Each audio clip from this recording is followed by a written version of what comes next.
First up is 187, 215, and 1664. Then we're going to go 406 and 68. Okay, I thought we were doing 68 and 406 first the other day, but My apologies. I can't remember why, but I think it has to do with some folks who are involved in that first group of three. okay.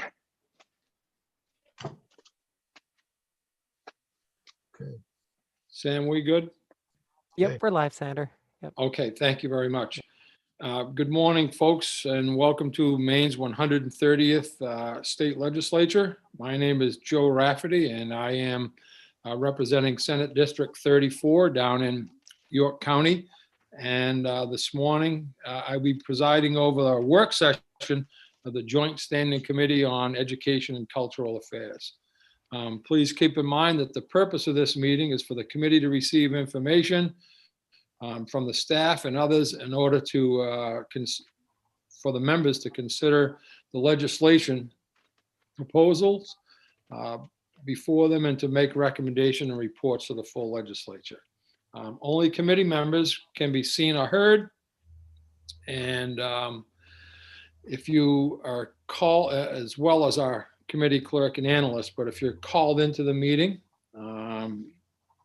you will be, there is a transition period and you may be in limbo for a little bit, but our committee clerk will take care of you. For members of the public wishing to observe the meeting, it is being live streamed on the committee's YouTube channel and will also be recorded for viewing after this meeting is over. There's a live broadcast of the audio for the meeting on the legislature's website, www.legislature.maine.gov. That said, I'm going to ask my fellow committee members if they'd be kind enough to introduce themselves, and I'll start with Senator Brennan. I'm Representative Brennan. And Thank you, Senator. My name's Michael Brennan. I represent District 36, which is part of Portland. thank you. Senator Woodson, please. He's having technical difficulties. Okay. I'm back. You're on. Senator, you're on, sir. For introductions. Oh, yes, thank you very much. Senator Dave Woodson, Senate District 33, York County. Thank you, sir. Representative Crockett. Yeah, good morning, everyone. Thank you, Mr. Chair. Ed Crockett, District 43, part of Portland, part of Felton. Thank you. Representative Dodge. Thank you, Mr. Chair. I'm Jan Dodge, House District 97, Belfast, Northport, and Waldo. Good morning. Morning. Representative Lyman. Good morning, Sheila Lyman here at the Capitol, District 74, J, Livermore Falls, and part of Livermore. Thank you. Thank you. Representative McCray. Good morning, folks. I am Dave McCray. I reside in Fort Fairfield, where I'm sitting as of this moment, and I represent the good people of District 148 up in the county. Thank you. Representative Millette. Good morning, I'm Rebecca Millette. I represent most of Cape Elizabeth for House District 30. Thank you. Representative Roach. Good morning, everyone. I'm Representative Tim Roach from District 7 Wells. Today, from somewhere near the Capitol, they've got me hidden away in a basement. Two old men have hidden me away in a basement somewhere, but I'll be all right. Representative Salisbury. Good morning. I am Sue Salisbury and I represent House District 35, which is part of Westbrook. Thank you. Representative Sampson. Good morning. Thank you, Mr. Chair. And well, I have a lovely view from the Capitol up here on the upper level. Anyway, I am Heidi Sampson. I represent House District 21. That's Alfred, Limerick, Shapley, Newfield, and Parsonsfield. Thank you. And Representative Stearns. Thank you, Mr. Chair. My name is Paul Stearns. I represent House District 119 in Piscataquis County. Thank you all. And as I mentioned earlier, we do have some folks joining us. We have our analyst Hillary Risler, and you'll hear a lot from Hillary this morning as she reports out on the bills to the committee, as well as our clerk, Sam Baker. So we thank both of them. They keep us going and do a great deal of work for our committee. So this morning, we have 9 work sessions. We are going to hear in a moment from Hillary relative to 3 LDs. That would be LD 187, 215, and 1664. That said, Hillary, I will give you the floor. Thank you. All right, thank you and good morning. And I will start by sharing my screen.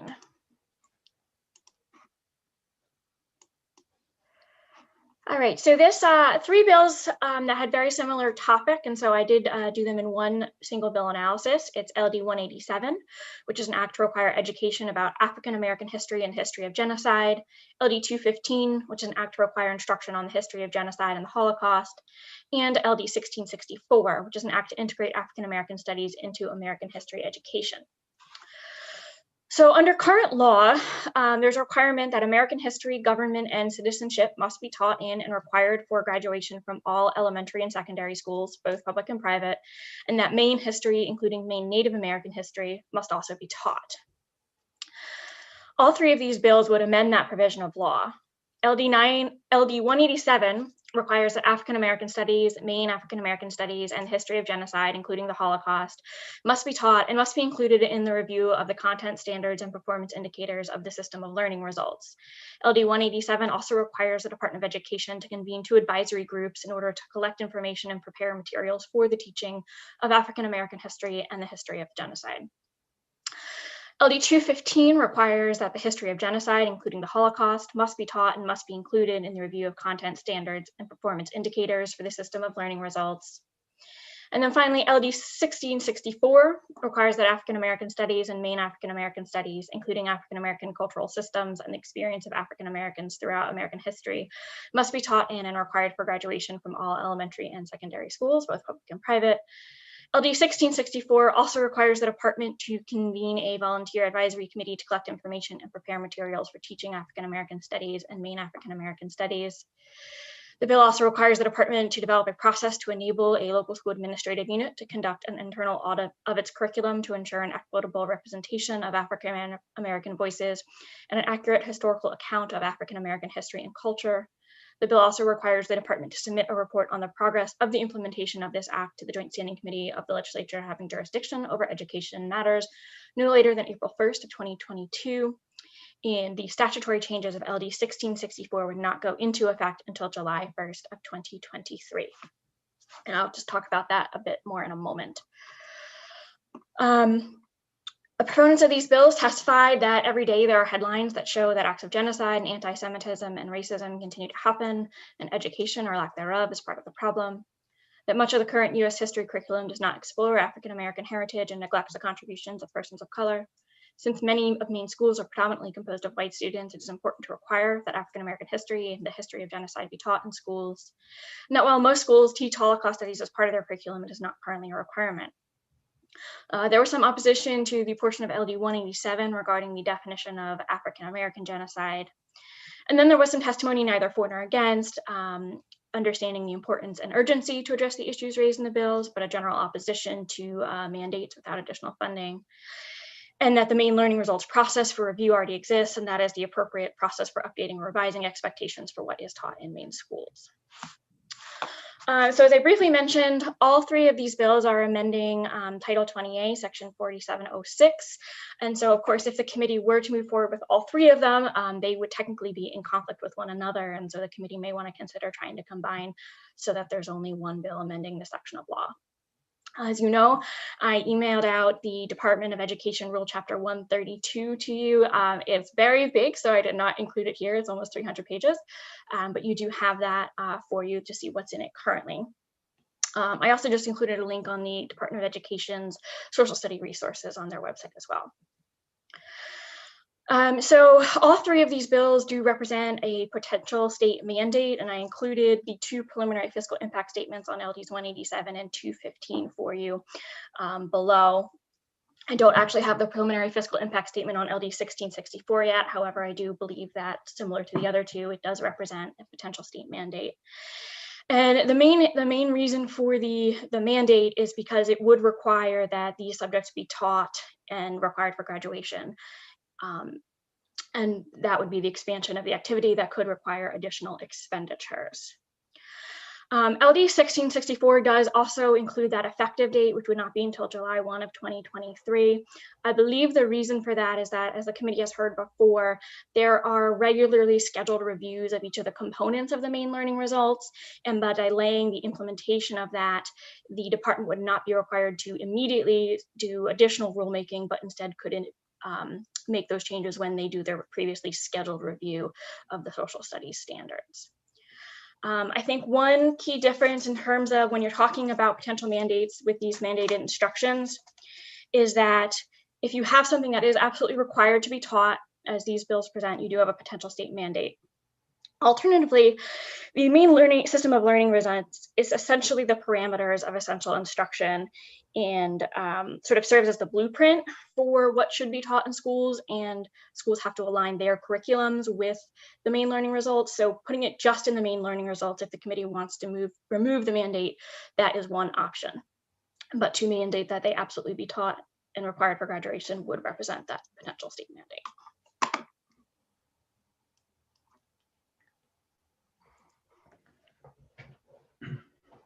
So I know that's something that can be a little bit confusing, but happy to answer any more questions on that if the committee would like.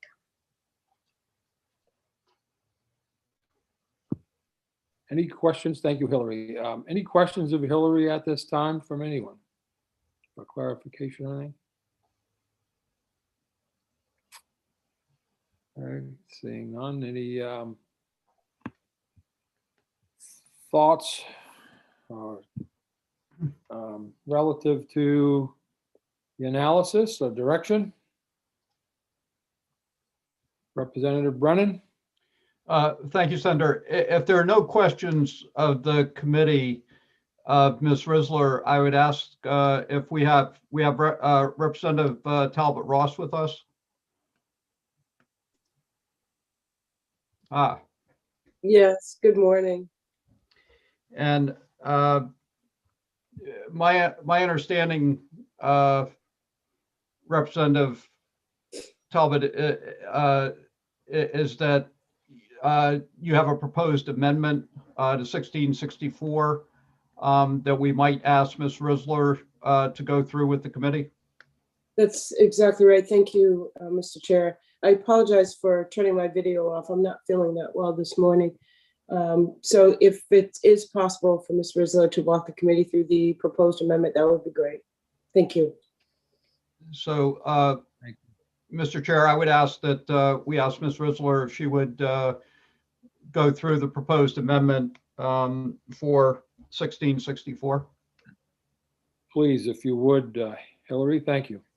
Absolutely. If I may share my screen again.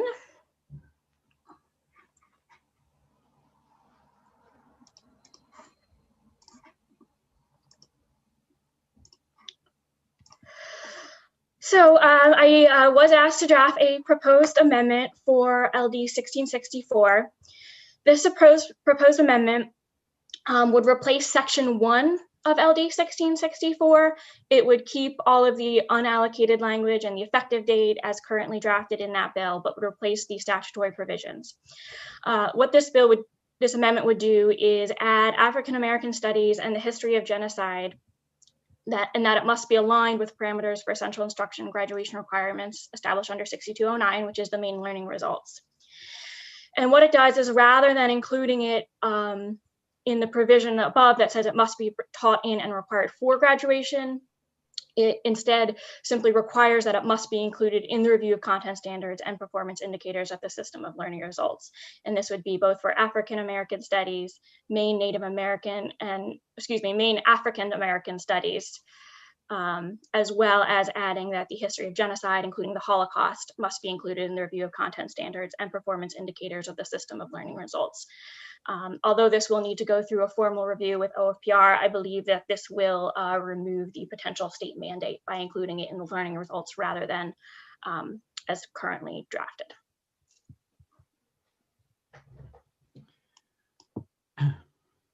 Thank you. Any questions of Hillary relative to the amendment? And Representative Brennan. Thank you, Senator. And Ms. Rizzler, what this amendment would do is basically combine 187, the genocide of 187 and 1664, and make both African American studies as well as genocide and Holocaust part of a learning indicator within the learning results, and be part of incorporated in 2023 when the department goes through its regular review of that section of learning results. That's correct. Okay. And just so the committee knows, Representative Lucchini has also agreed to this amendment. Senator Lucchini. Thank you. Representative Stearns. Thank you, Mr. Chair. I'm wondering if we could have a very brief corner caucus. Certainly, sir. Yeah, thank you. Yeah. Now that the proposed amendment has been shared, I'll also email it to everyone right now. Thank you.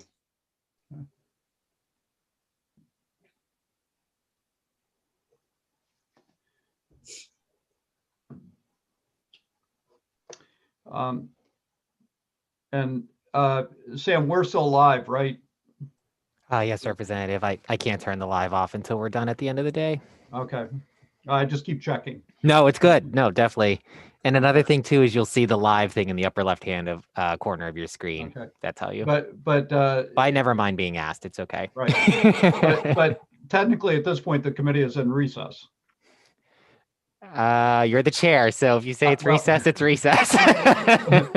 Well, I'm assuming there was a short corner caucus of the Republican caucus. So, and Representative Fecto, I know this is probably the first time you've seen the amendment. Okay. Yes, Mr. Chair.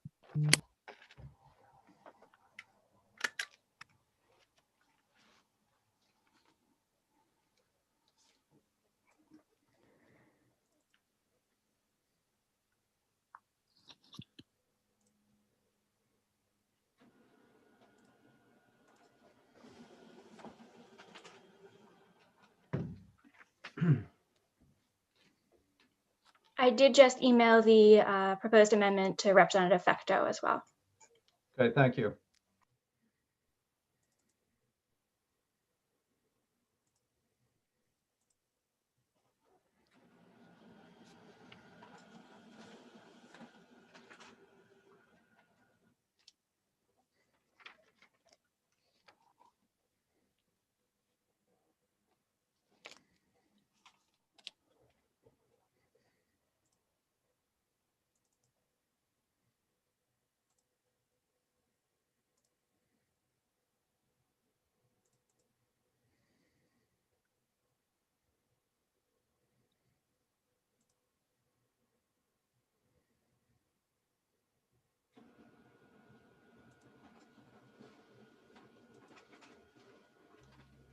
And Senator, after we work these three bills, the intent were we going to go to? I think we can do 406 very quickly. And then 406 and 68, I believe. Right. That's right. Yeah. Okay. Just so Representative Crockett. Did you have to go somewhere, Ed? No, I'm good. Okay. I'm here. All right. No, I thought it was someone in the first group of three, Mike. That was. But I did speak with Representative Stearns this morning, and I think we'll have agreement on most of the other bills.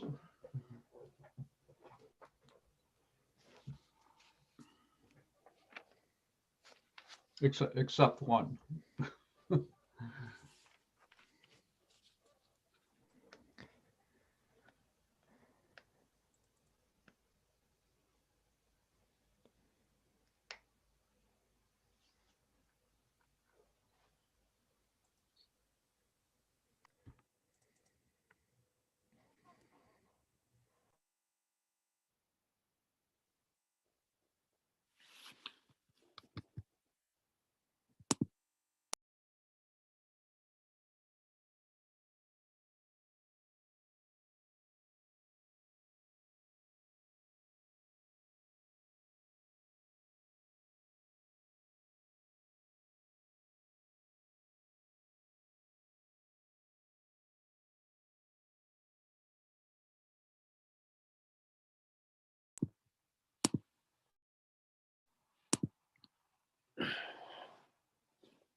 Looks like everyone's back.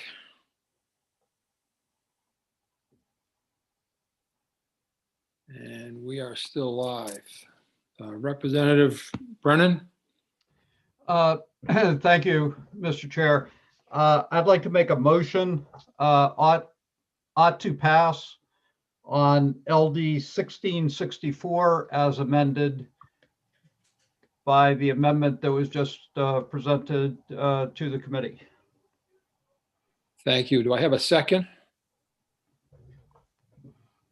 Just some clarification. Is that ought to pass as amended or? Yes. Yes. So it's ought to pass. Thank you. Yeah.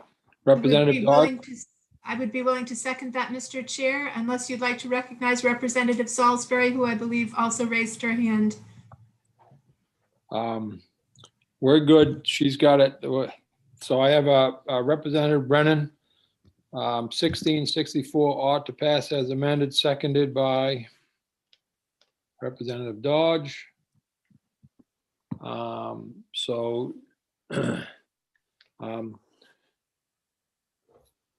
Thank you. Any further discussion?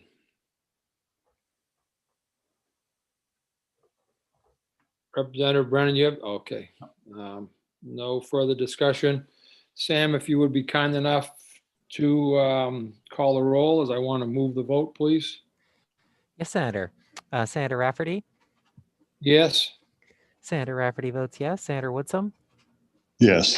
Senator Woodson votes yes. Representative Brennan? Yes. Representative Brennan votes yes. Representative Millette? Yes. Representative Millette votes yes. Representative McCray? Looks like he stepped away for a minute. Representative Dodge? Yay. Representative Dodge votes yay. Representative McCray, did you hear the motion earlier? Or? Oh, you're muted, Representative. Yay. Okay, all right. Representative McCray votes yay. Representative Crockett? Yes. Representative Crockett votes yes. Representative Salisbury? Yes. Representative Salisbury votes yes. Representative Stearns? Yes. Representative Stearns votes yes. Representative Sampson? No. Representative Sampson votes no. Representative Lyman? Yes. Representative Lyman votes yes. And Representative Roach? Yes. Representative Roach votes yes. All right, Senator. So I have 11 in favor of the motion and 1 opposed. And the minority report, Representative?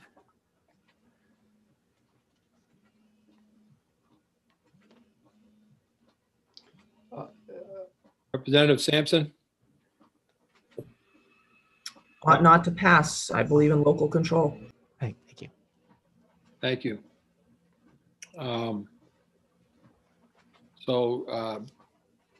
Essentially what we've done then is combined LDs 187, 215, 1664. So thank you for that, Representative Ross, for your bill as well as your amendment. Thank you all. Yes, thank you. I hope you feel better today. I appreciate Representative Brennan? Yes, thank you, Mr. Chair. I'd like to make a motion ought not to pass on LD 187. Second. Representative Stearns? No. Okay. Thank you, heard that. Mr. Chair. No, I was just raising my hand because I do want a chance to vote on particularly LD 215. And Yes, we are. Yeah. Yeah, we're moving Yep, through yep. each. Very good. Thank you. Thank you, sir. So that was seconded by Representative McCray. Yes.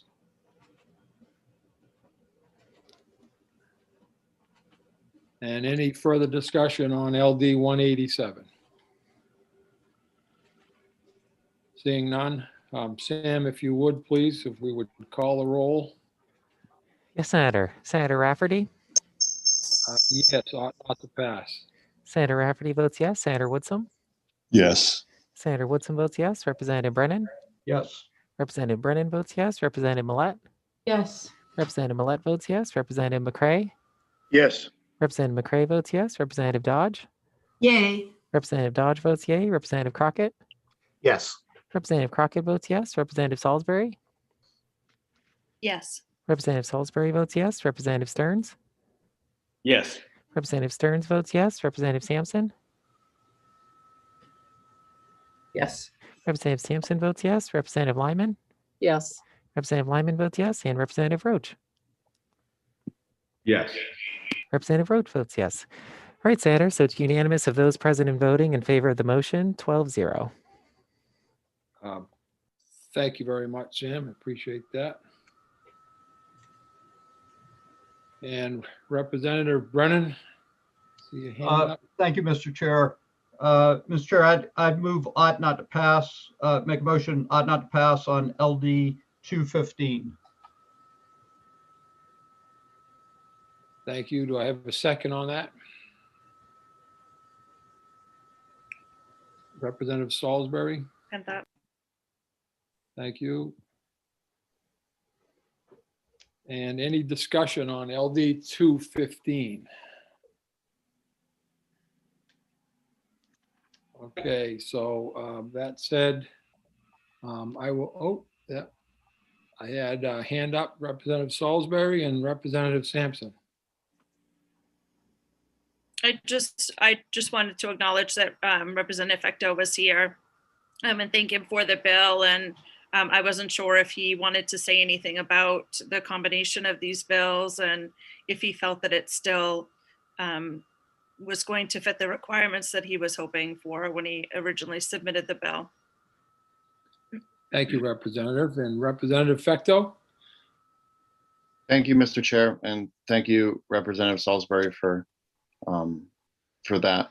For those that were not on the 129th, don't know, but I don't like what just happened in the other bill. If 1664 was a meal, we would be served up peacock. It's all feathers and no meat, and everyone would go home hungry. And so on my bill, LD 215, which was essentially Senator Lucchini's bill last time, and in my testimony, 11% of respondents believe in the large survey believe that Jews caused the Holocaust. And so I believe we're slipping far away from the most important lesson of the 20th century. And I believe my bill fixes that. Thank you. Thank you, sir. And Representative Sampson, I thought had a hand up. Yeah, I took my hand down because Okay. Representative Salisbury asked my question. So thank you, Representative. Thank you both. That said, any other questions or discussion? If we could then, Sam, if you would be kind enough to call a roll, please. This was, motion was ought not to pass on LD 215. Yes, Senator. Senator Rafferty? Yes, ought not to pass. Senator Rafferty votes yes. Senator Woodson?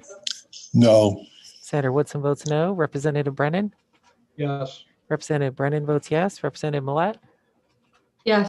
Representative Millette votes yes. Representative McCray?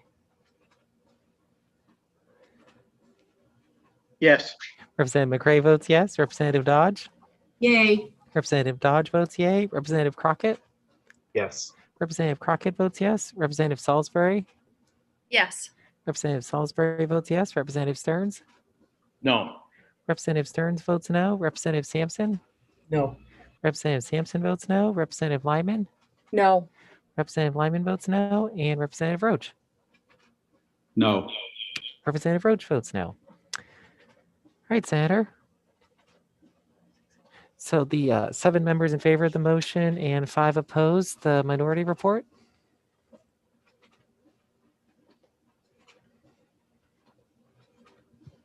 Ought to pass.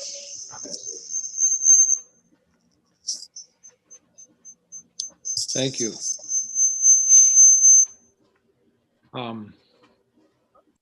Yes, Hillary, I'm sorry, your hand up.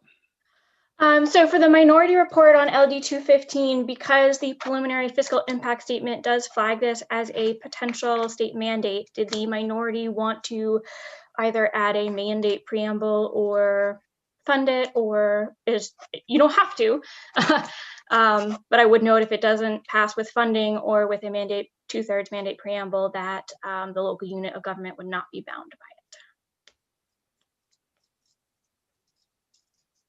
We'll add the preamble.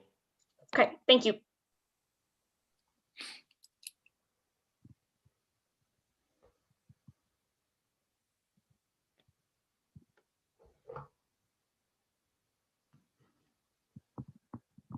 So thank you, Hillary. And that said, so we'll close the work sessions. LD 1664, LD 187, and LD 215. And Representative Fecto, thank you very much for being here today.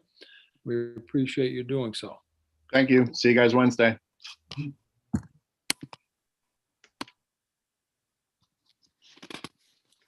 Next up will be LD 406. And I just lost 406. Why did I lose it? I probably just stuffed it in the back of there. Here it is. Yes. LD 406 work session is now open. And that is an act to study the cost and feasibility of requiring industrial arts to be offered in all Maine public high schools. Ms. Risler. Yes, so this is a concept draft, and at this time I have not received any additional language, and given where we are in session, didn't have much to put on a bill analysis, so I do not have a bill analysis for you. Certainly as a concept draft, if the committee wants to move forward, you would need some sort of language to move it out of committee. Thank you very much. I see a hand up, Representative Brennan. Thank you, Mr. Chair. I would move ought not to pass on LD 406. I would second that motion, Mr. Chair, and I'd like to speak to my motion, please. Yes, please, Representative Dodge. Thank you. It is my understanding that many school systems have phased out their industrial arts programs to the point where much of the equipment has been sold and classrooms have been reutilized in new directions. So that is the reason for my second. Thank you. Thank you. Any other questions, discussion? Seeing none, then I will ask Sam, if you would please call a roll on LD 406. Yes, Senator. Senator Rafferty. Yes, ought not to pass. Senator Rafferty votes yes. Senator Woodson. Yes. Senator Woodson votes yes. Representative Brennan. Yes. Representative Brennan votes yes. Representative Millette. Yes. Representative Millette votes yes. Representative McCray. Yes. Representative McCray votes yes. Representative Dodge. Yay. Representative Dodge votes yay. Representative Crockett. Yes. Representative Crockett votes yes. Representative Salisbury. Yes. Representative Salisbury votes yes. Representative Stearns. Yes. Representative Stearns votes yes. Representative Sampson. Yes. Representative Sampson votes yes. Representative Lyman.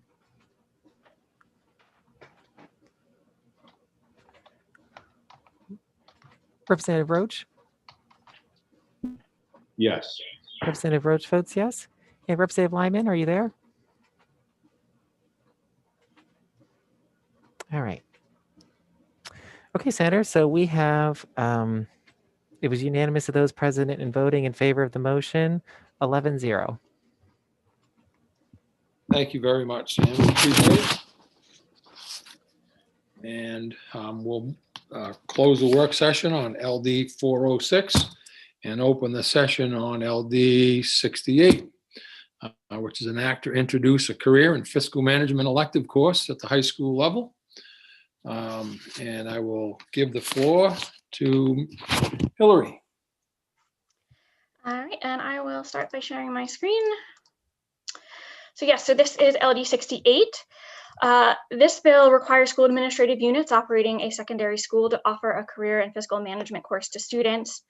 As the committee knows, at the public hearing, the sponsor proposed an amendment to enact a new provision aligned with the current life and career ready standards from the Maine learning results that provides that, recognizing that students will choose to enter a workforce in different ways. Each school administrative unit shall offer relevant opportunities that include interactive experiences and allow for direct exposure between students and a variety of career options, so students may develop habits of efficacy, resourcefulness, and adaptability as they take steps to create and implement post-secondary school plans.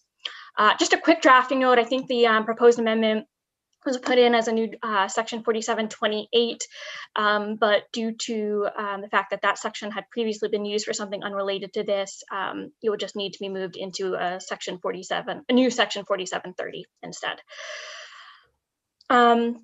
Proponents of the bill testified that the proposed amendment aligns with and captures the intent of Maine Learning Results Life and Career Ready standards for high school students, emphasizes multiple pathways toward meaningful careers, and that the proposed changes reflect and bolster the standards that have already been adopted, which is the appropriate route for updating state expectations for what is taught in schools.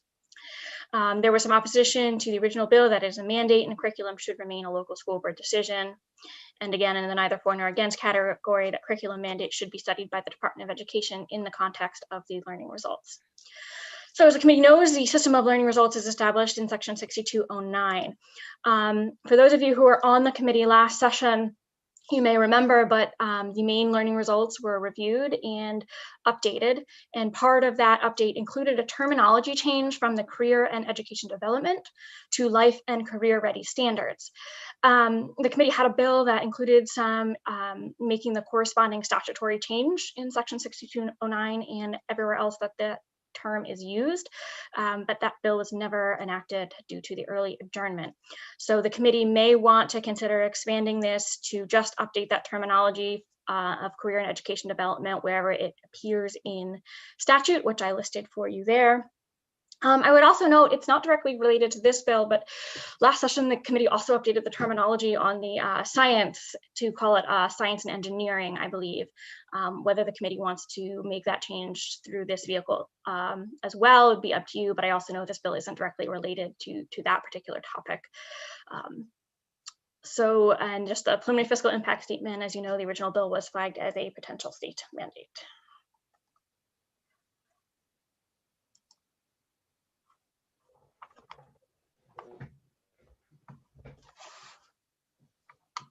Any questions? Thank you, Hillary. Any questions for Hillary at this time relative to LD 68?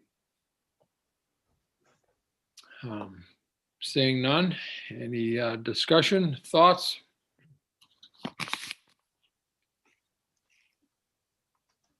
And I will be happy to entertain a motion. Representative Brennan. Thank you, Mr. Chair. I would move ought to pass on LD 68. Thank you. Do I have a second? Representative Salisbury, thank you. And I see a hand up, Hillary. Was that intended to be a straight ought to pass or an ought to pass as amended with the sponsor's proposed amendment? I'm sorry, ought to pass as amended.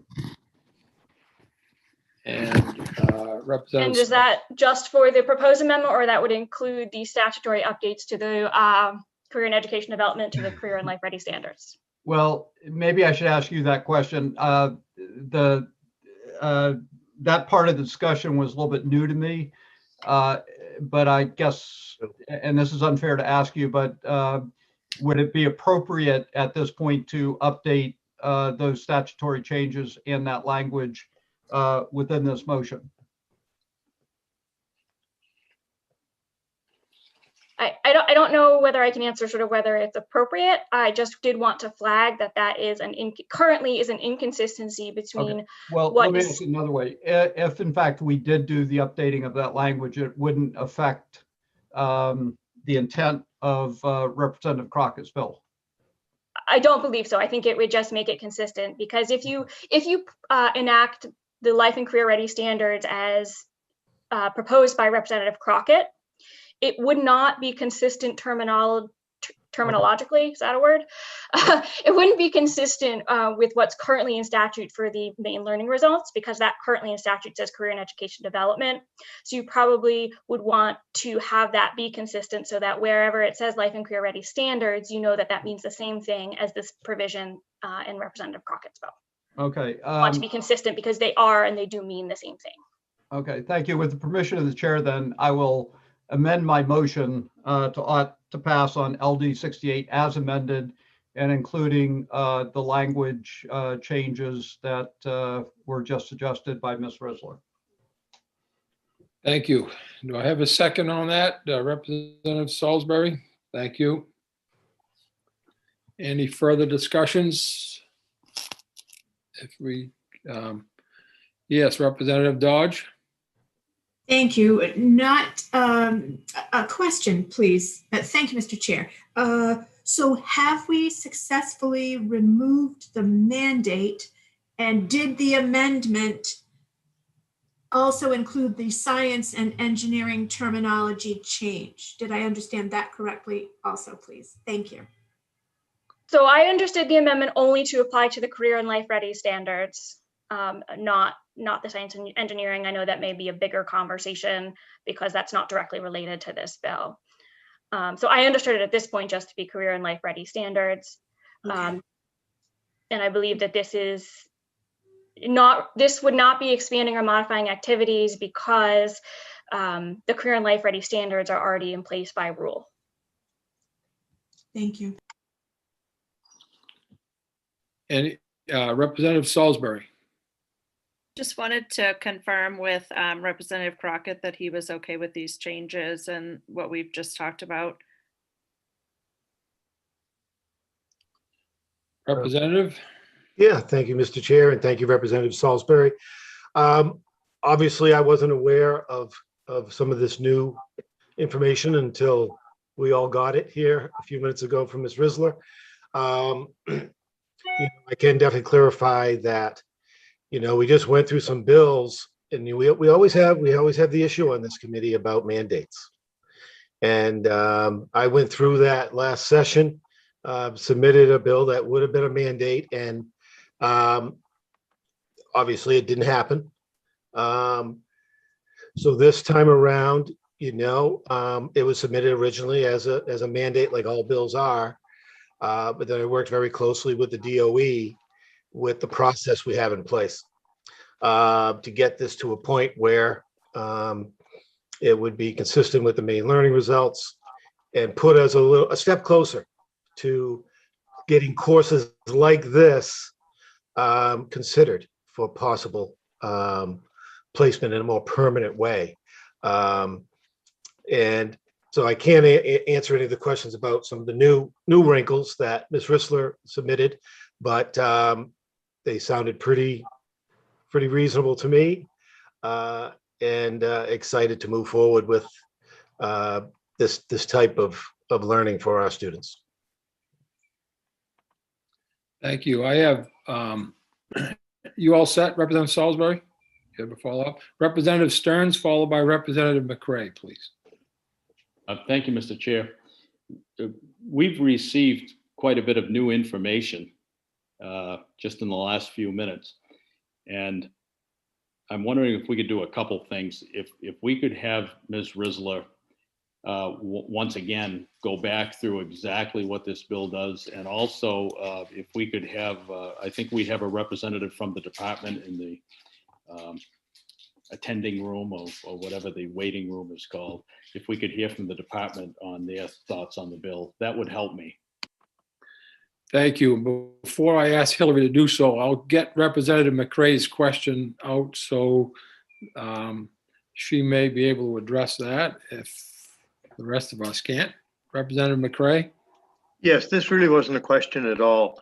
I've been out of the classroom for the last 5 years, and on a positive note, I've seen the actual material that's covered by this bill being inserted in many courses in the high school, but not as a specific course. And it was hit or miss only in that they were in courses that not everybody had to take.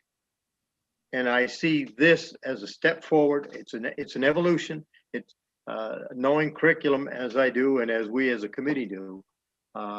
It's just not going to happen one fell swoop, least of all with a mandate. So I think we're gaining on it. Well, I may not live long enough to see a course in this specifically, but I'm 100% behind the whole idea. Thank you.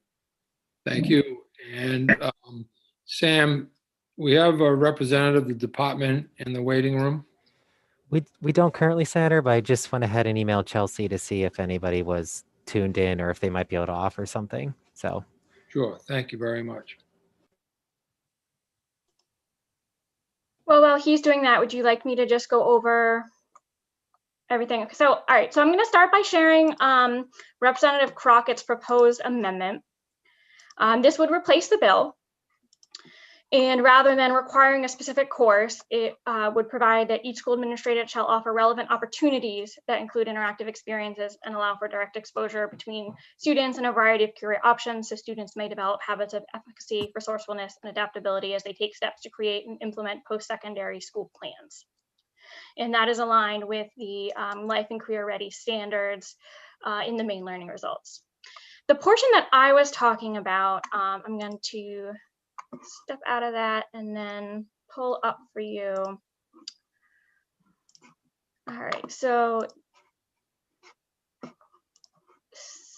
section 6209. So this is a section of the main learning results, and that establishes the main learning results.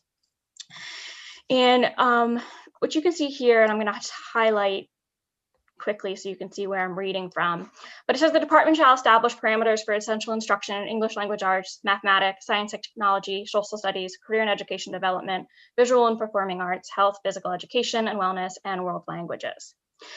And these are the learning results that get reviewed every few years. And the last time that the Department of Education did their main learning results review, which comes through the legislature as a major substantive rule, they changed the name of the career and education development to these life and career ready standards.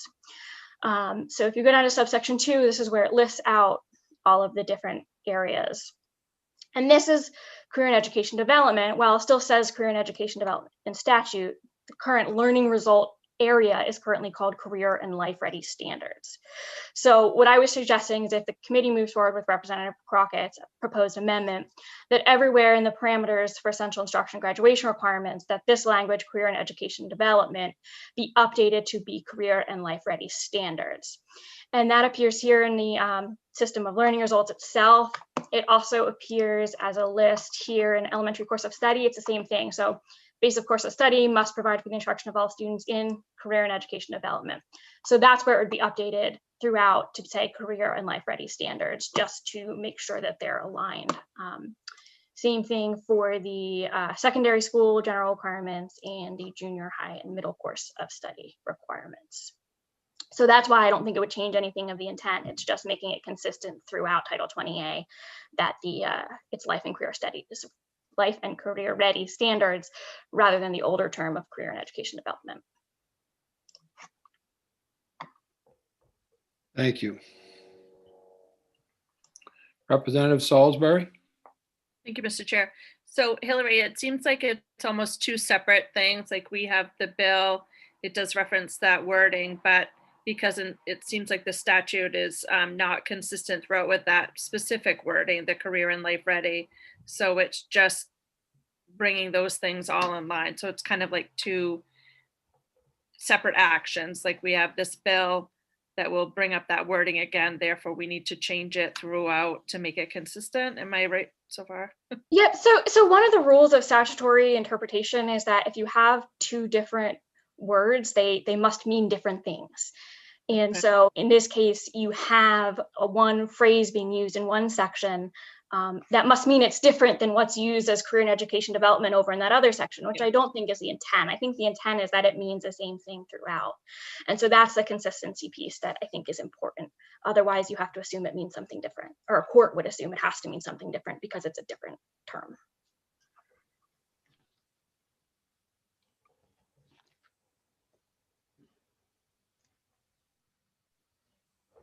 Yes, Representative Crockett, sorry. Yeah, thank you, Mr. Chair. And Hillary, is it fair to say that I think we would need some confirmation from someone at the DOE that this language is exactly what they intended?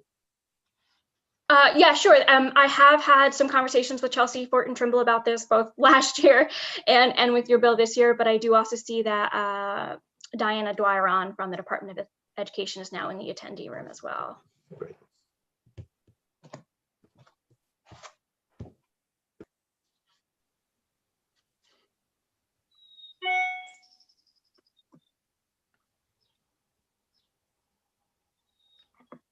Sorry, Senator, do you want me to bring Diana in?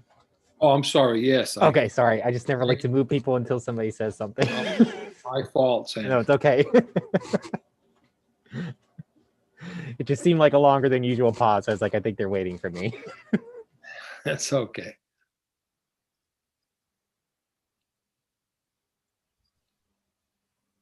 Good morning. Good morning. How are you? I am well. How are you folks? Good. I'm not sure how much of the conversation you've heard. I've heard it all. Thanks. Okay. So I guess we want to make sure there's clarity in terms of LD 68 and the wording. So the department supports and appreciates Hillary raising that this morning, and that would apply across and increase the consistency in the statute. And so we really appreciate that addition to the consideration for this bill. Thank you. You're welcome. Folks, does anyone have any questions of Mr. Dwyer at this time? Just for clarity. Okay, seeing none. Thank you so much for being there for us. Have a good day. Thank you. You too.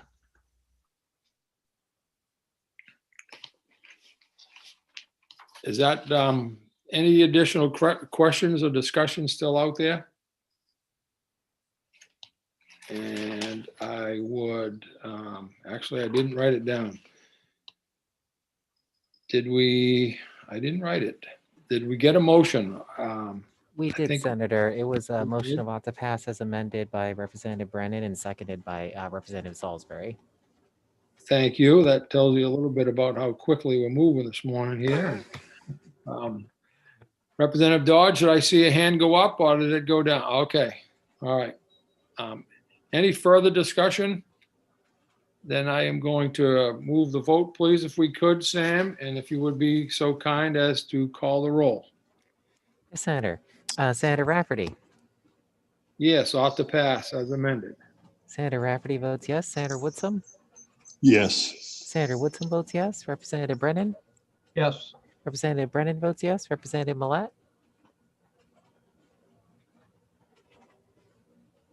Representative McCray?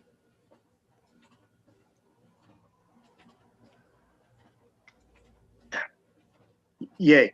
Representative McCray votes yay. Representative Dodge? Yay.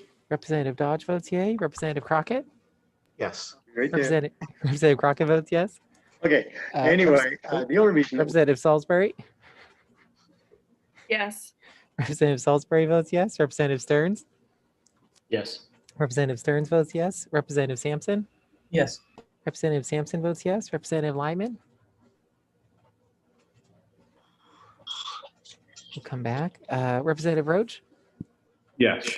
Representative Roach votes yes. And Representative Millett, did you hear the motion? And I did. My computer is frozen, so I'm on my phone. I vote yes. Okay, thank you, Representative. No problem. All right, Representative Millett votes yes. And Representative Lyman, are you there? All right. Okay, Senator, so it is unanimous of those present and voting, 11-0 in favor of the motion, sorry. Thank you very much, Sam, committee, and congratulations, Representative Crockett. And we'll call the work session on LD 68 to a close. That said, and checking time, I think we're still good. Next up is LD 701, which is an act to require the education of high school students in certain life skills. Hillary, if you would be so kind to share your analysis.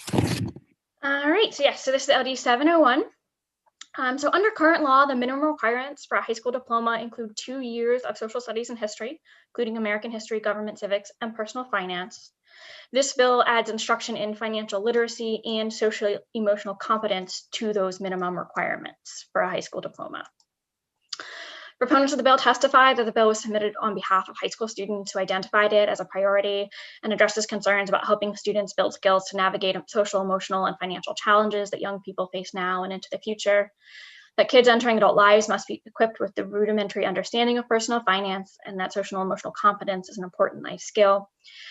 There was testimony in opposition about decisions regarding curriculum, courses of study, programs, materials, instruction belong to local school districts.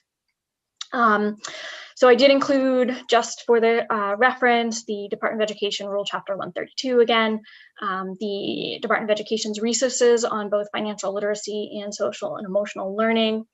And one item for consideration is that this bill does propose to amend Section 4722, subsection 2, paragraph B, which is the minimum high school diploma standards, in that that section of law is also proposed to be amended by LD 238 and LD 1186.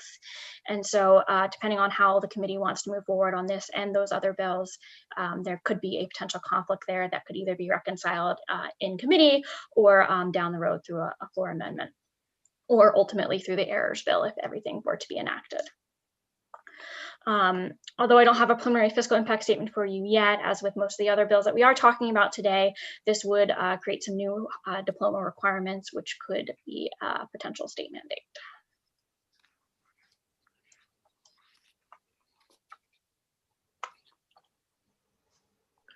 Hey, any questions of Hillary at this time for LD 701? Seeing none, any discussions? Ooh, I keep getting a ringing there. I'm not sure what it is. Senator Wood. Are you ready for a motion? Yes, sir. We have no hands up. Okay. Ought not to pass. So the motion by Senator Woodsum, ought not to pass, has been made. Do I have a second? Representative Stearns? Second. Seconded by Representative Stearns. Any further discussion?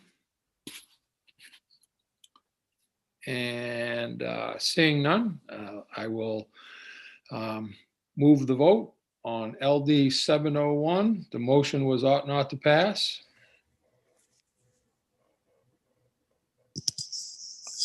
Yes, Senator. Senator Rafferty. Yes, ought not to pass. Senator Rafferty votes yes. Senator Woodsum. Yes. Senator Woodsum votes yes. Representative Brennan. Yes. Representative Brennan votes yes. Representative Millette. Yes. Representative Millette votes yes. Representative McCray. Oh, you're muted, Representative McCray. Oops, still muted.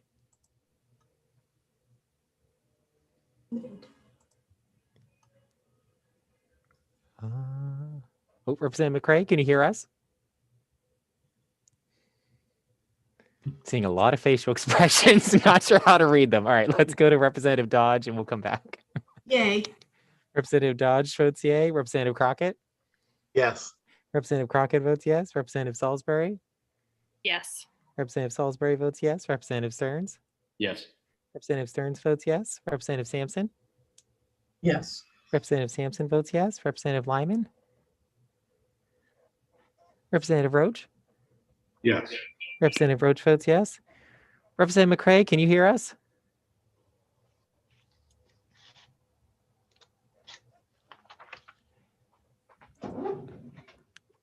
Are you able to cast your vote, Representative McCray? Oh. All right, scared him off. Okay, Representative McCray disappeared. And Representative Lyman, are you are you there? All right. 1, 2, 3, 4, 5, 6, 7, 8, 9, 10. All right, so Senators, unanimous of those present and voting in favor of the motion, 10-0.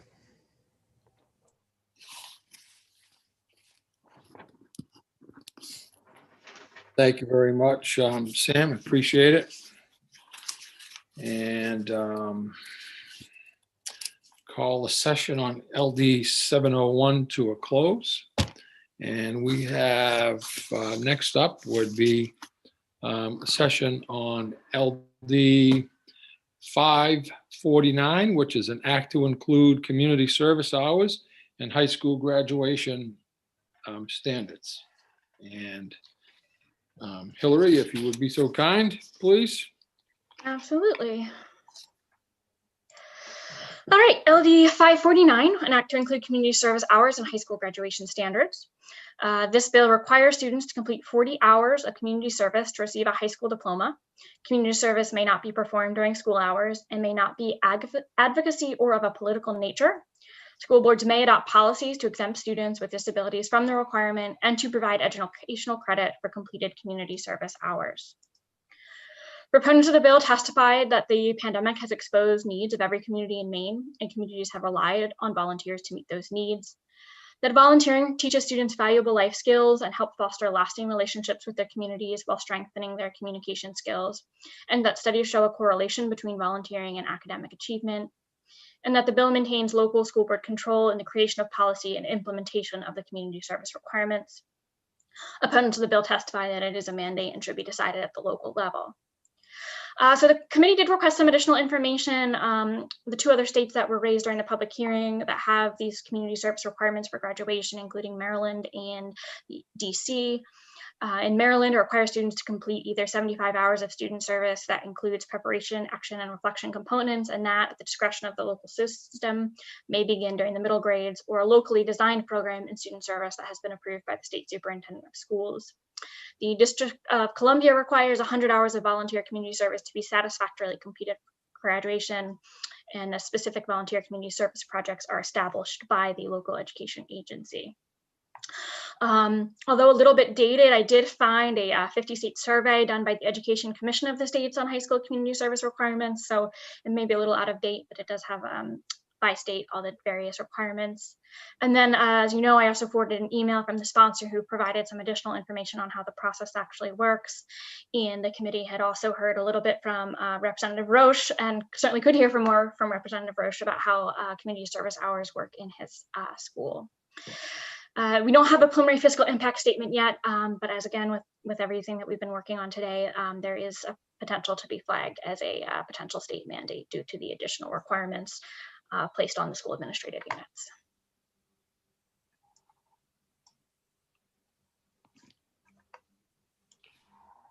Thank you. Any questions of Hillary at this time, folks? Discussions? Yes, Representative Brennan. Thank you, Mr. Chair. And I see that Representative Poirier is here. And I know during the public hearing, there was some discussion about what other states were doing, or some additional information that we asked her to provide, which she did. And I thought it might be helpful for her to comment on the information that she sent to the committee.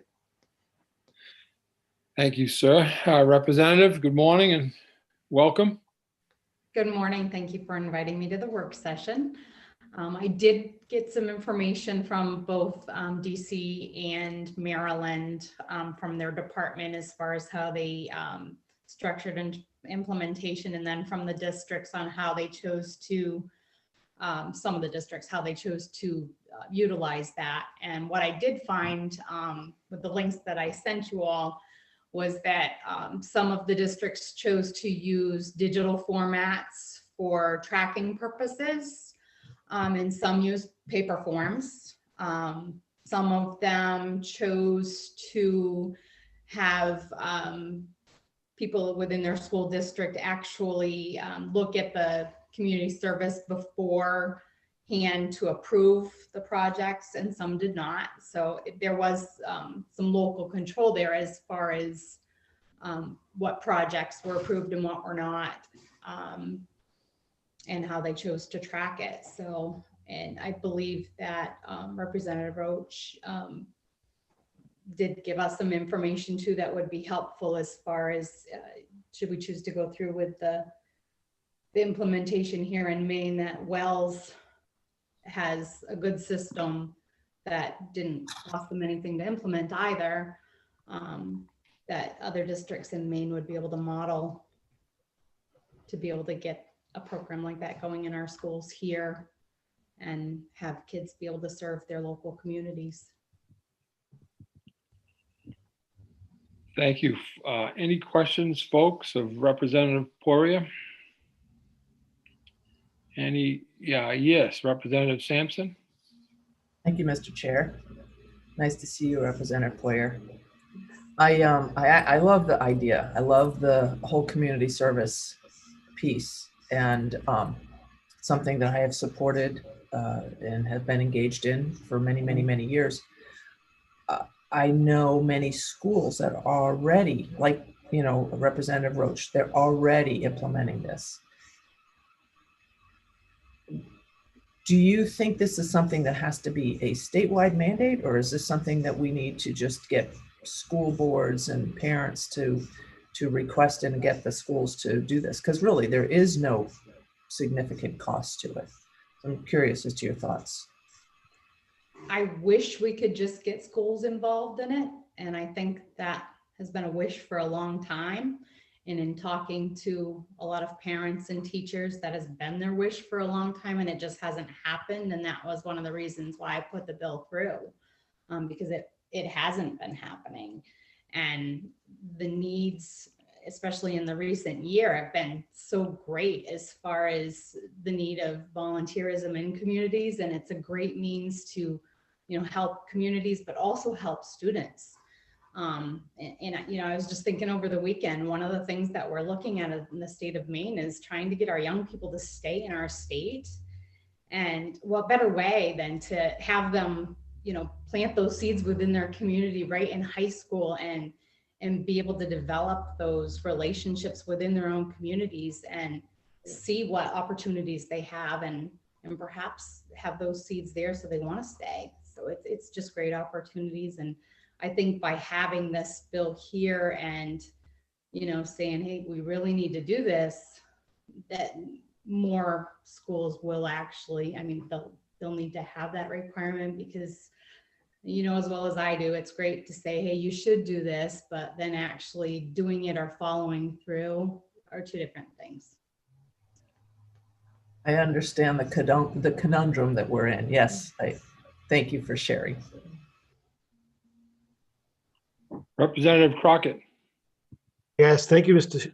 Chair. I want to say, I just want to echo Representative Sampson's thought. I think this is a great idea.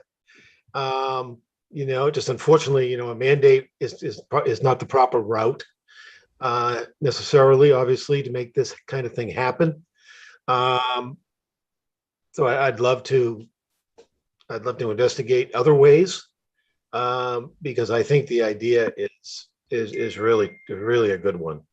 And but unfortunately, with respect to a mandate, that's a tough one. So thank you. Representative Roach. Thank you.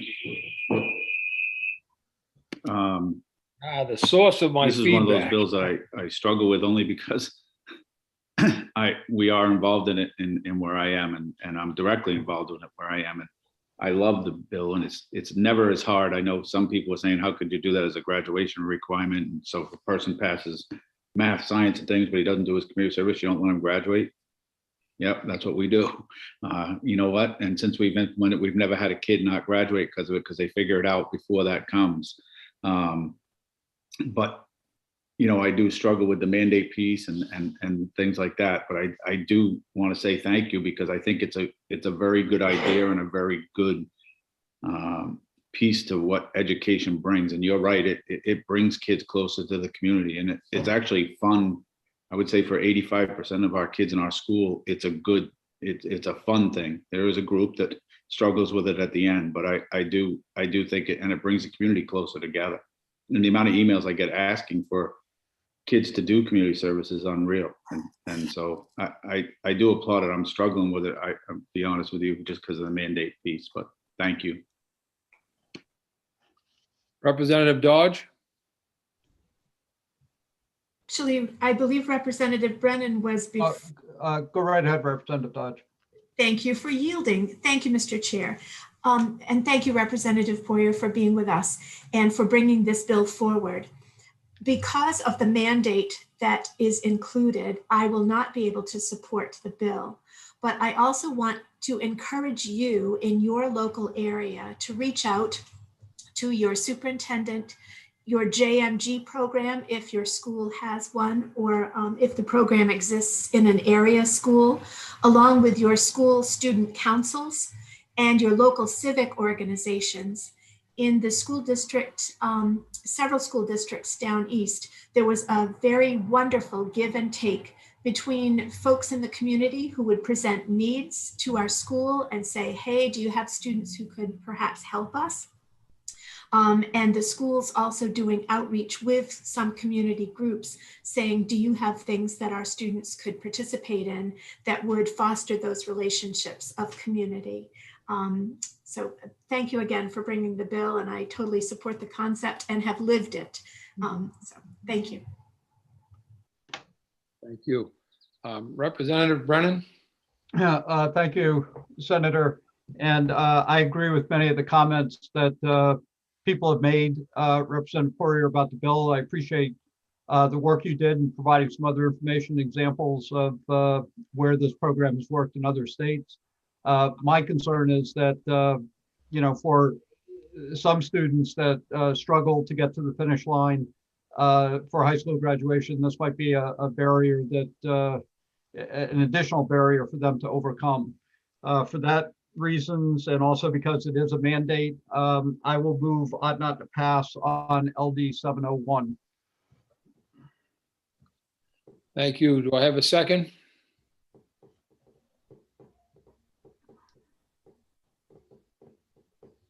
Yes, thank you, Representative Salisbury. So we have a motion of ought not to pass on LD 549 by Representative Brennan, seconded by Representative Salisbury. And any further discussion? 549. I would ask, please, Sam, if we could move the vote by calling the roll, sir. Yes, Senator. Senator Rafferty? Yes, ought not to pass. Senator Rafferty votes yes. Senator Daughtry? Yes. Senator Daughtry votes yes. Senator Woodson? No. Senator Woodson votes no. Representative Brennan? Oops, sorry, Representative, you're muted. Oh.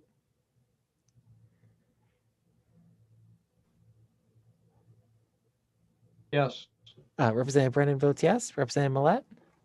Yes. Representative Millette votes yes. Representative McCray? Yes. Representative McCray votes yes. Representative Dodge? Yay. Representative Dodge votes yay. Representative Crockett? Yes. Representative Crockett votes yes. Representative Salisbury? Yes. Representative Salisbury votes yes. Representative Stearns? No. Representative Stearns votes no. Representative Sampson? No. Representative Sampson votes no. Representative Lyman?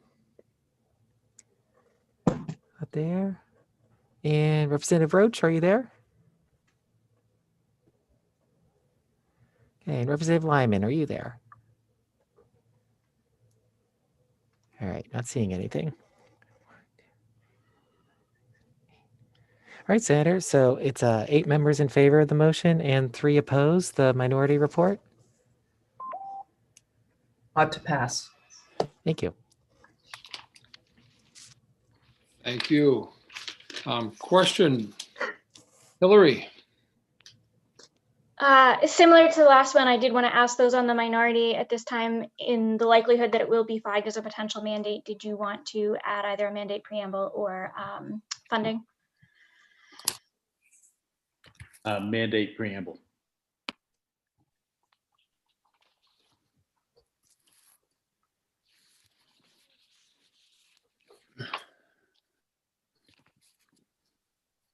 Thank you. We have 701.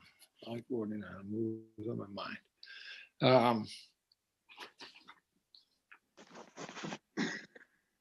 We have 5:49 up next, and I'm looking at the time, 10:32. I think at the rate we've been working, we should be good. We've And done if not- 549, Senator Rafferty. I think we're on to either What did I 118 or 238. We're at 1186. Oh, I'm not crossing them off my list. Keeping right up. Thank you for keeping me on track. 1186. So I think looking at time, we're doing okay. If you folks got to give me a heads up otherwise, okay? LD 1186, an act to require a course regarding the United States Constitution and the Constitution of Maine to be taught to the high school seniors. Hillary. Yes. So as we've been talking about already today, under current law, the minimum requirements for a high school diploma include 2 years of social studies and history, including American history, government, civics, and personal finance. This bill adds specifically for grade 12 instruction regarding the United States Constitution and the Constitution of Maine. I would note that the sponsor was not available for the public hearing, and the committee had noted the intent to provide the sponsor with the opportunity to speak at the work session. Opponents of the bill testified that decisions regarding curriculum, courses of study, programs, materials, and instruction belong to local school districts, and that this bill would be a curriculum mandate on schools, and the Maine learning results standards on civics and government already require learning of constitutional principles.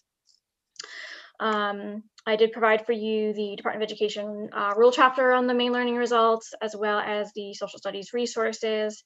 I would note, as I did previously, that section 4722 sub 2 paragraph B could create a technical conflict with LD 238 and 701. Preliminary fiscal impact statement is not determined at this point.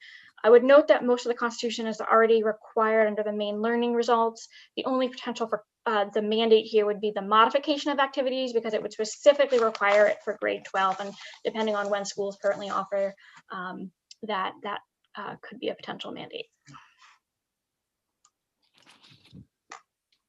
Folks, any questions of Hillary regarding LD 1186?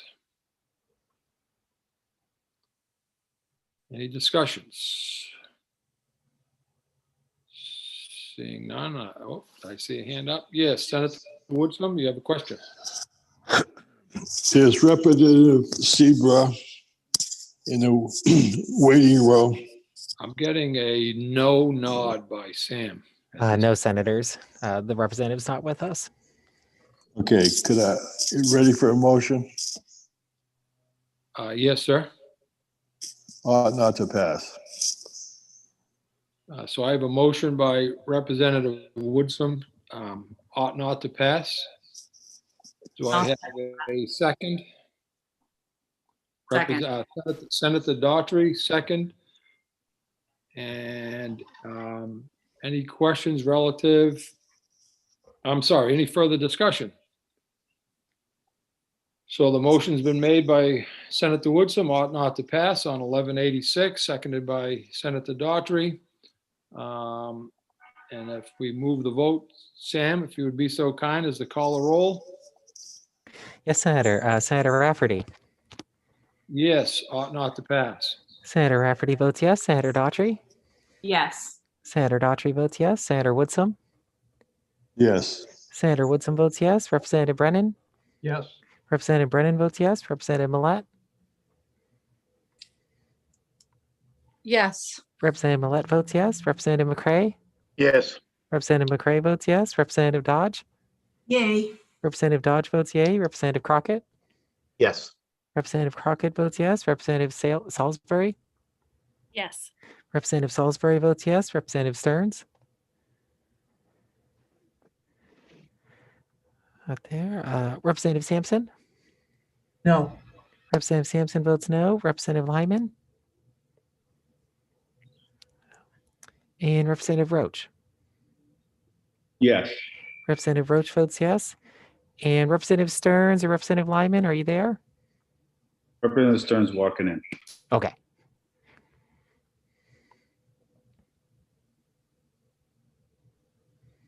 Yes. Thank you, Representative. Representative Stearns votes yes. Yes. All right. Okay, Senator. So,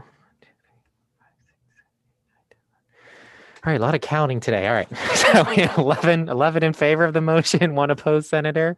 And the minority report? Ought to pass. Thank you. Thank you, folks. We'll call a session on LD 1186 to a close. We have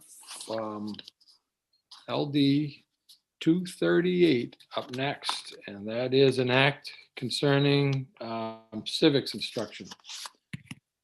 Hillary. All right. Yes, all right, so this is LD 238, an act concerning civics instruction. As you know, under current law, minimum requirements for a high school diploma include 2 years of social studies and history, including American history, government, civics, and personal finance.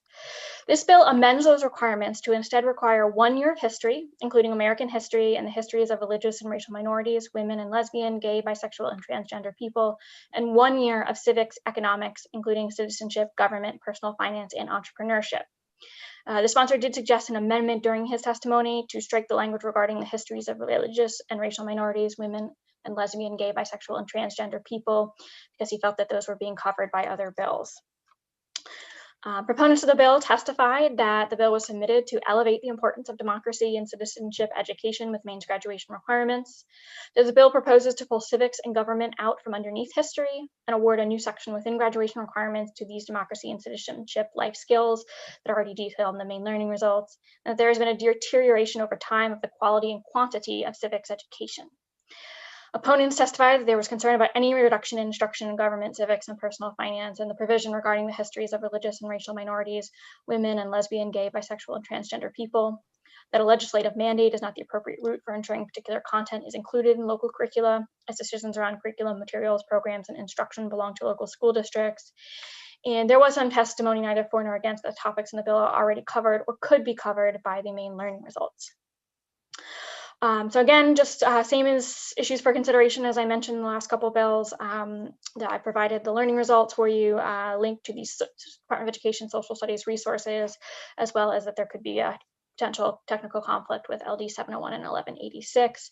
You did receive a preliminary fiscal impact statement on LD 238, which does indicate a potential state mandate.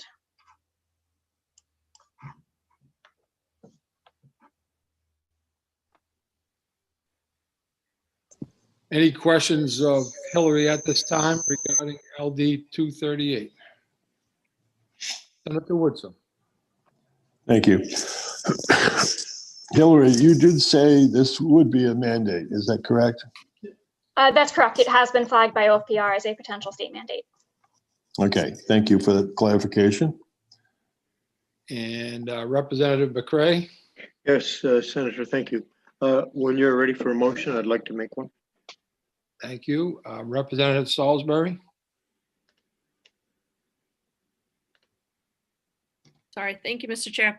I just wanted, I don't think that Representative Bailey is here, but I'm one of the co-sponsors on the bill. I think others are as well. And one thing I've learned over this, just in the last few weeks, I'm comfortable that some of the information that was presented in this bill is truly covered in learning standard, and some of the other bills that we have recently just voted on will incorporate some of this. I won't be supporting the bill, but I just wanted to offer that I'm feeling more comfortable that these areas are being covered, and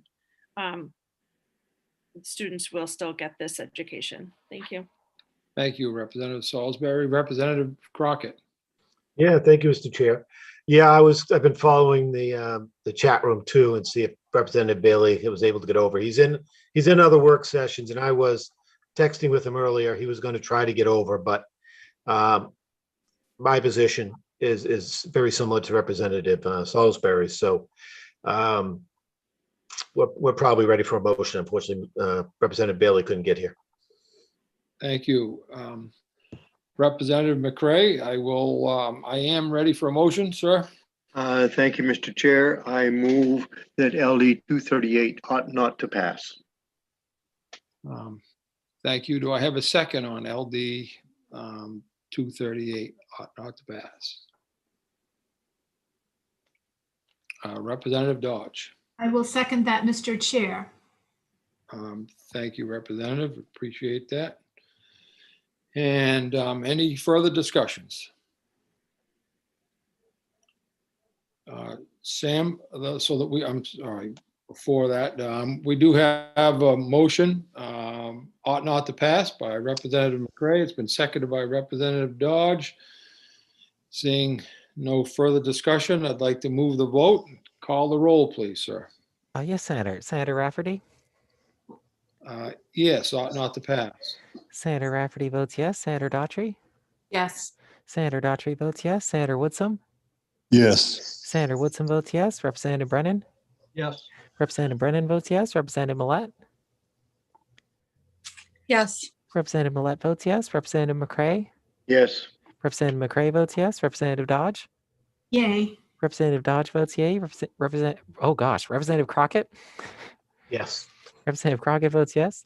Representative Salisbury? Yes. Representative Salisbury votes yes. Representative Stearns? Yes. Representative Stearns votes yes. Representative Sampson? Yes. Representative Sampson votes yes. Representative Lyman? Saw it there. Representative Roach? Yes. Representative Roach votes yes. And Representative Lyman, are you there? All right. So, Senator, it is unanimous of those present and voting in favor of the motion, 12-0.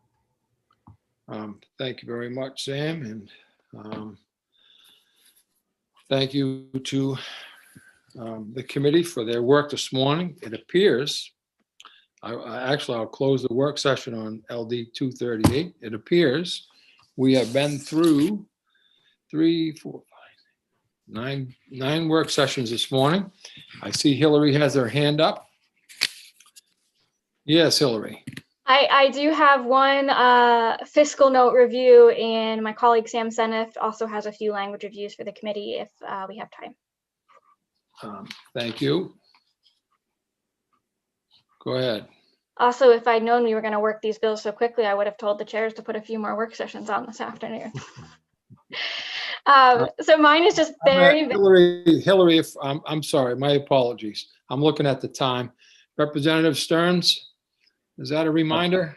Yeah, thank you, Mr. Chair. We're going to have to leave, but Sam, I know Sam has posted that on an email, and we'll review that. And if there are any questions or controversies, we'll make sure that we contact Sam and Hillary to rectify anything or to bring it up. But we should be okay. Thank you very much. Appreciate that. So the one that I have is actually only for the majority report anyway. This is LD 1049, which is Representative Craven's bill about the education of students who participate in health education classes. You already saw the proposed amendment. There was a question about an appropriation on the fiscal note. After speaking with the department, they did revise their fiscal note to now indicate that it's just a minor cost and no additional appropriation is needed. So with that, I just want to make sure that's fine to report out. Thank you very much. And Sam? Sure. I'm going to share here.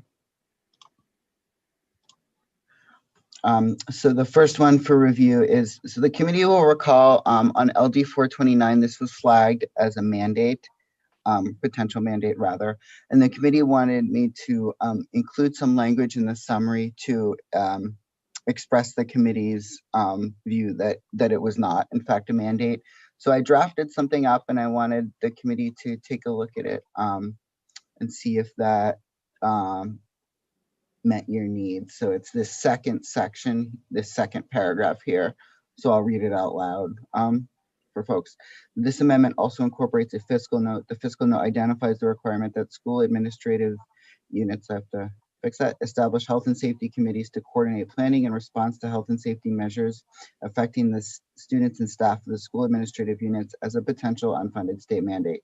The committee reviewed the fiscal note and the majority of the committee determined that the requirements of the bill do not amount to a mandate. School boards have an existing duty to adopt policies that govern school administrative units pursuant to MRS Title 20A, Section 101, subsection 1A, and are required to have a comprehensive emergency management plan pursuant to Maine Revised Statutes Title 20A, Section 101, subsection 16. This bill merely adds a health and safety component to the existing requirements. The requirement that the board, at the request of a school board member or full-time school employee, form a steering committee composed of school employees, board members, parents, and others to review the plan should not result in additional cost to a school administrative unit, as the plan already requires annual approval by a diverse group of officials. So just wanted to get the committee's feedback on that language and see if you would like me to revise it in any way.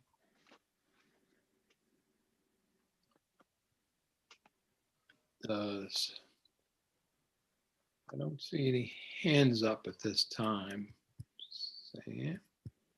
I do actually. Representative Dodge. Thank you, Mr. Chair.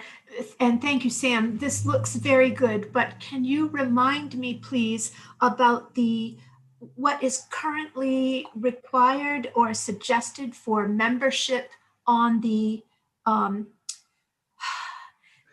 committee that already exists? Yeah. That responds to emergencies. Sure. Please. So up here you can see. So this was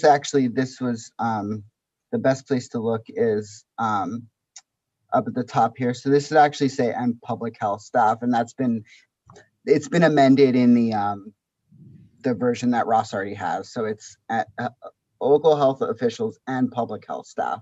So that should, right before that staff should be public health. So it's, most of the people are already there. So it's not adding a ton really to the group. The real change is this in terms of the convening, it's this new kind of little added language at the request of, it'll be convened for review. But there is already this requirement that the school board annually approve the plan. This just kind of says we'll bring together more people at the request of, like at any time potentially. But I think as was discussed last time, you can make the argument there's already this annual review process in place.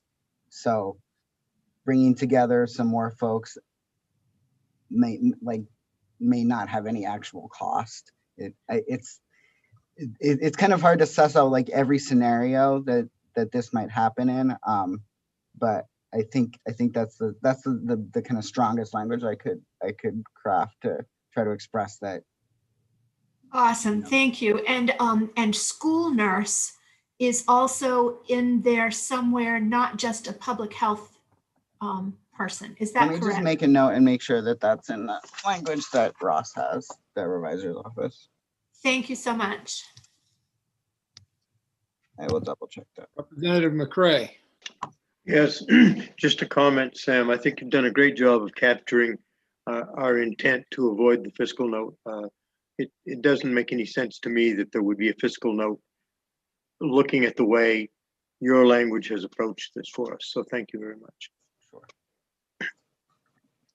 So I will double check that school nurse language and finalize that amendment with this revised summary language. Thank you, Sam. Any other questions? Okay, Sam, thanks very much. We appreciate it. So the next one is actually a letter.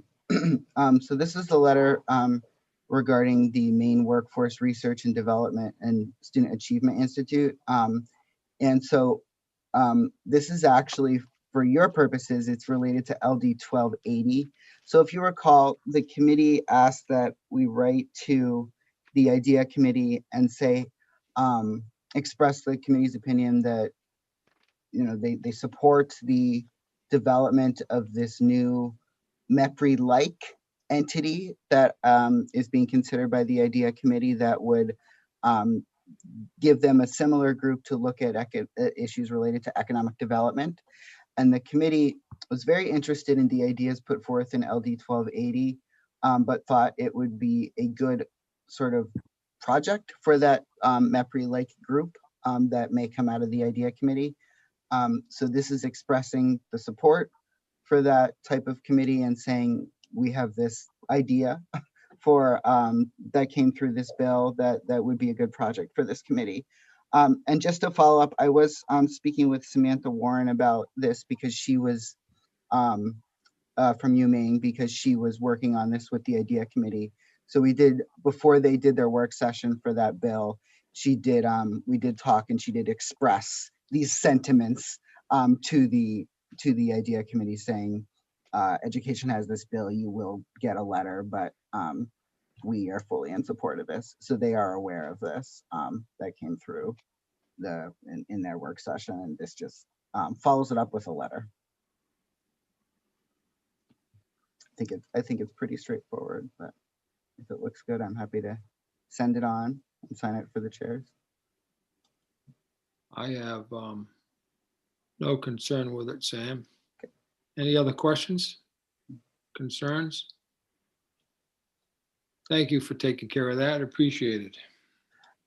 This one should look the same as it did when you saw it, I think last week. This is 880. This is the majority amendment regarding workplace bullying. So this was the amendment that the committee had the same one that you had looked at in the work session, just put into a committee amendment form instead of a proposed amendment form. So this directs the school board to adopt and implement policies related to workplace bullying, both bullying writ large and cyberbullying. So nothing should be different than as you saw it before, except that it is the majority amendment now. And the last one is LD 1451, and I'll spend a little more time on this because you haven't seen this language before. So this is the bill that was trying to conform some of the language around expulsion and suspension to have an approach more consistent with restorative practices. There had been some concern raised by a constituent that the language was internally inconsistent in its approach to suspension and expulsion. So I looked at the language that had been suggested by the constituent, Mary Royal, and tried to take that language and get if not the wording itself, but make it work with the existing statutory scheme. So the first thing I did when you look at 8A, which are the due process standards for expulsion proceedings, I added language that stated that the proper investigation of a student's behavior in accordance with the district-wide disciplinary policies adopted by the board pursuant to subsection 15A. The reason for that cross-reference is those policies they direct the board to the extent possible, emphasize restorative practices. So that is adding a reference to that priority in the due process standards language. The second thing I did was, here. So this is the section, sorry, I'm going too fast. This is the section regarding students expelled or suspended, subsection 9. This is kind of the main section that doesn't have to do with the Gun-Free Drugs Act. This is Gun-Free Schools Act. This is the standard language for kind of everything else. So I added this requirement, and it is the same allowance rather that exists in the Gun-Free Schools Act section, but didn't previously exist in the general suspension and expulsion section, which states that the school board may authorize the superintendent or principal to modify in writing the requirement for expulsion of a student on a case-by-case basis. So that the goal of that was to give that additional leeway to a principal or a superintendent kind of at their discretion. There was the language as it exists now kind of doesn't give that flexibility to folks in the same way that, kind of ironically, the language in the Gun Free Schools Act gave flexibility. So I mirrored the language in the Gun Free Schools Act section in 9A so that they were internally consistent. And then I just added requirement, and this is the Gun Free Schools Act. That same language, I did add the in writing requirement, which had been requested just as I think the concern was just from the standpoint of due process, wanting to make sure that the decision as to how to discipline that student was clearly articulated. So, and I think, yep, this last thing was, so this is the section, this is section 6555. This is the section that has to do with the requirements after there's been dangerous student behavior. So what happens after that? So this is the section that requires a school to develop an individualized response plan in the event there has been dangerous student behavior. And previously there had been a reference just stated that the plan will include restorative practices, but it didn't define restorative practices. Sorry, I have a double restorative practices here. I will fix that. It didn't define restorative practices. So I added a cross reference to define restorative interventions, which is referenced in another section describing the school board policy on expulsions and suspensions, because it wasn't clear what we were talking about, I think, by just restorative practices without any sort of contextualization or definition. So those are the changes that I made to the policy, again, with reference to the suggestions submitted by Mary Royale and the comments made by the committee in the work session. So it's not a gigantic overhaul, but it does add internal consistency to the existing statutory language.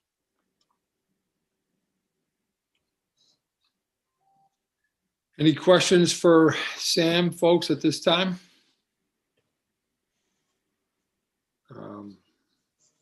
That's all I've got. Not seeing any, Sam, so you covered it all, apparently. Thank you very much. Thank you. Appreciate everything that everyone's done this morning. Thank you all. And just as when we do end today, my only reminder or request is that there is a Dem caucus meeting soon to follow. Representative Brennan. Yeah, thank you, Senator. And thank you for the announcement. And I just want to ask Ms. Risler, is she's still with us? We got a letter from the Appropriations Committee and presiding officers regarding scheduling the Commissioner of Education to present the change package to the Education Committee. And I believe that had to be done by the 25th of May. So did you have any thoughts or ideas about when that might occur? Sure. Yeah. So you had mentioned that. So I did reach out to, and Chelsea Fortin Trimble from the department had reached out to me about trying to schedule. I received an email during our work sessions earlier this morning that the commissioner was hoping to do it on Monday, the 24th. Okay. If the committee would like to do that, I will need to make a PO request to meet on Monday, the 24th. And I would also just note that given the very quick turnaround, I hope the committee can be conscious of that and asking me what to write back to AFA. Well, looking through our schedule this week, I don't find many other places to have that discussion unless we were to come in earlier on Thursday morning, the 11th. I mean, the 20th, because we are scheduled to come in at 1 o'clock, but people are a little worried that session might go late on the 19th. So coming in earlier, but other than that, there don't appear to be any other time. So if we were to schedule it for the 24th, it would also give us an opportunity if we had anything else to continue to work on or to consider, we'd have an opportunity to do that on 24th as well. Sure. At the chair's direction, I'm happy to put together a request for the presiding officers to meet on Monday for the purposes of hearing from the commissioner on the change package, as well as certainly we're going to have language reviews and such that week. Okay. If there are any bills that aren't voted by Friday, we could also add that to the request for Monday. Okay. And but the turnaround to appropriations is the 25th. So as you just cautioned, whatever we discussed or talked about on the 24th, it would put you and Sam in a situation that you would have to have something in the appropriations next day. And as always, we are happy to make that happen. We are happy to make that work. Okay. Just don't ask us to write a book report. Yeah. And the only topic of discussion is the change package, correct? That's my understanding. Okay. All right. So I guess, Senator, we might just want to ask members of the committee, and we can also ask the leads on the Republican side if, and if you agree that the 24th is the best day to do this. Well, I don't see it happening prior to that, honestly, unless we did come in Thursday morning, but people have already voiced objection to doing that, so. I think Monday morning makes sense. In terms of time, would it be helpful for us to start a little early like we did today, Hillary, in case you need to work on the other end? So the commissioner, I think, requested 2 p.m. 2 p.m. So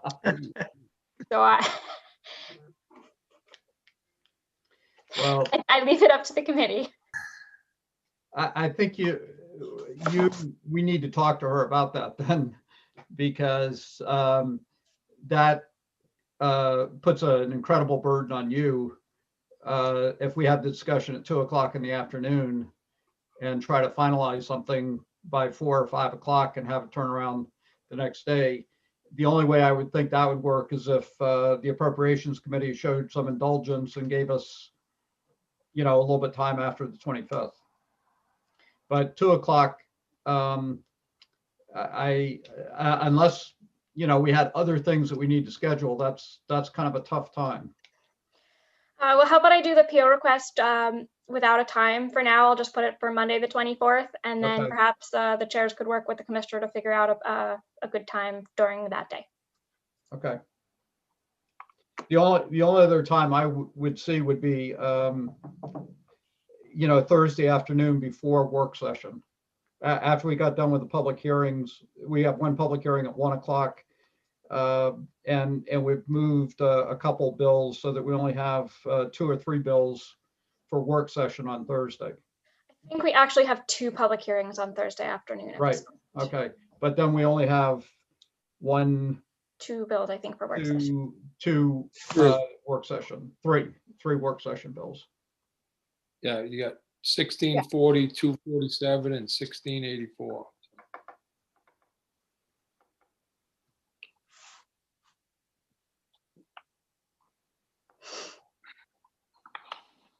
So that may be the other option. Yeah.